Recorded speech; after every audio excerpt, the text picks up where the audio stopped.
OBD de trouble code description technique cylindre 8 fuite d'injecteur. Qu'est-ce que cela signifie?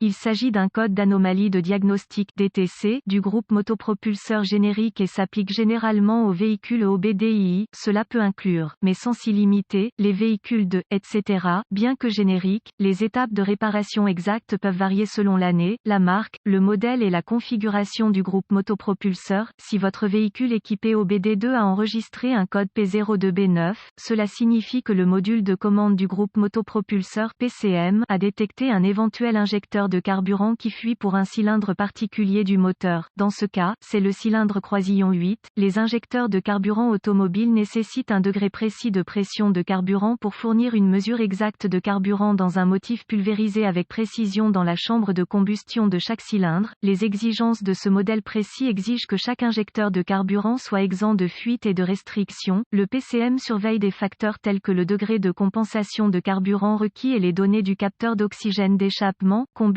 avec la position du vilebrequin et la position de l'arbre à cames, pour détecter une condition pauvre et localiser le cylindre du moteur qui connaît un dysfonctionnement. Les signaux de données provenant des capteurs d'oxygène alertent le PCM de la teneur en oxygène pauvre de l'échappement et également de la banque du moteur qui est affectée. Une fois qu'il est déterminé qu'il y a une condition d'échappement pauvre sur une rangée spécifique du moteur, la position de l'arbre à cames et du vilebrequin aide à déterminer quel injecteur a un problème. Une fois que le PCM a établi qu'il y a une condition pauvre et à localiser l'injecteur de carburant affecté sur le cylindre croisillon 8, un code P02B9 sera stocké et un témoin indicateur de dysfonctionnement 1000 peut être allumé. Certaines applications de véhicules peuvent nécessiter plusieurs cycles de défaillance pour qu'un 1000 soit allumé. Une coupe transversale d'un injecteur de carburant typique. Quelle est la gravité de ce DTC?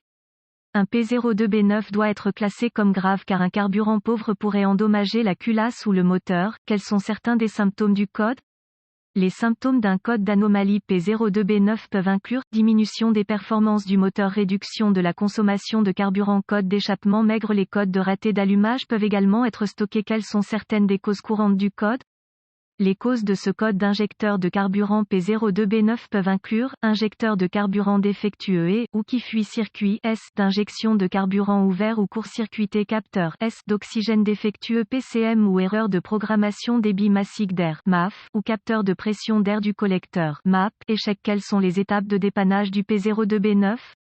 Les codes liés au MAF et au MAP doivent être diagnostiqués et réparés avant d'essayer de diagnostiquer un code P02B9. J'aime commencer mon diagnostic par une inspection générale de la zone du rail d'injection de carburant. Je me concentrerai sur l'injecteur de carburant en question, cylindre croisillon 8. Inspecter l'extérieur pour détecter des signes de corrosion et ou de fuite. S'il y a une forte corrosion à l'extérieur de l'injecteur de carburant en question, ou s'il fuit, soupçonnez qu'il a échoué. Si aucun problème mécanique évident n'est découvert dans le compartiment moteur, plusieurs outils seront nécessaires pour un diagnostic précis: un scanner de diagnostic, un voltomètre numérique DVOM, un stéthoscope automobile, une source fiable d'informations sur le véhicule. Ensuite, je connecterai le scanner au port de diagnostic du véhicule et récupérer tous les codes stockés et les données d'arrêt sur image. Ce sera utile à mesure que mon diagnostic se déroule. Maintenant, je voudrais effacer les codes et tester le véhicule pour voir si le P02B9 est réinitialisé. Si le code P02B9 revient immédiatement, utilisez le scanner pour effectuer un test d'équilibre d'injecteur pour vérifier que le raté est un problème d'injecteur. Une fois que vous l'avez fait, passez à l'étape 1, étape 1 avec le moteur en marche. Utilisez le stéthoscope pour surveiller de manière audible l'injecteur de carburant en question. Un cliquetis audible doit être entendu et répété dans le motif. Si le son n'est pas présent, passez à l'étape 2. S'il est tendu ou intermittent,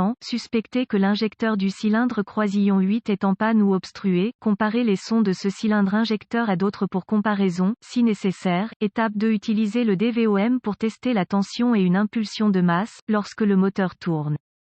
La plupart des fabricants utilisent un système de tension de batterie constante sur une borne de l'injecteur de carburant et une impulsion de masse du PCM appliquée à l'autre borne au moment approprié. Aucune tension n'est découverte au niveau du connecteur de l'injecteur de carburant en question. Utilisez le DVOM pour tester les fusibles et relais du système. Remplacez les fusibles et ou les relais si nécessaire. J'aime tester les fusibles du système avec le circuit sous charge, un fusible défectueux qui semble bon lorsque le circuit n'est pas chargé. Clé allumée, moteur arrêté, peut échouer avec le circuit chargé, clé allumée, moteur tournant. Si tous les fusibles et relais du système sont bons et qu'aucune tension n'est présente, utilisez la source d'information de votre véhicule pour remonter le circuit jusqu'au contacteur d'allumage ou au module d'injection de carburant, le cas échéant. Remarque. Soyez prudent lorsque vous testez, remplacez les composants du système de carburant haute pression.